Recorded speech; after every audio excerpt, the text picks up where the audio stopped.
வாகா எல்லையில் இந்திய ராணுவத்தினருக்கு பாகிஸ்தானிய ராணுவத்தினர் இனிப்புகள் வழங்கி தீபாவளி வாழ்த்து தெரிவித்தனர்.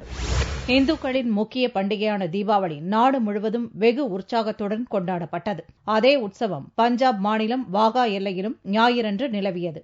இந்திய பாகிஸ்தான் நாடுகளிடையே சாலை வழி எல்லையாக விளங்கும் வாகா எல்லையில் பாதுகாப்புக்கு நிறுத்தப்பட்டுள்ள இந்திய வீரர்களுக்கு பாகிஸ்தானிய ராணுவத்தினர் இனிப்புகளை வழங்கி தீபாவளி வாழ்த்து கூறினர். அப்போது நடந்த கொண்டாட்டத்தில் ஹிந்தி திரைப்பட பாடல்களுக்கு எல்லை பாதுகாப்பு படை வீரர்கள் நடனமாடி மகிழ்ந்தனர். बीएसएफ और पाकिस्तान रेंजर्स के बीच में हम लोग सीट्स एक्सचेंज कर लेता है. हम लोग का आपस का जो रिलेशनशिप मेंटेन करने के लिए बहुत जरूरी है. पंजाब सेक्टर का कंसर्न बीएसएफ और पाकिस्तान रेंजर्स के साथ अच्छा रिलेशनशिप है. ஜம்மு காஷ்மீர் எல்லையில் இந்திய முகாம்கள் மீது பாகிஸ்தானிய ராணுவத்தினரின் தொடர் தாக்குதல் காரணமாக பதற்றம் நிலவும் சூழலில் வாகா எல்லையில் நடந்த தீபாவளி கொண்டாட்டம் இரு தரப்பினரிடையே பரஸ்பரம் நம்பிக்கையூட்டும் விதமாக அமைந்திருந்தது.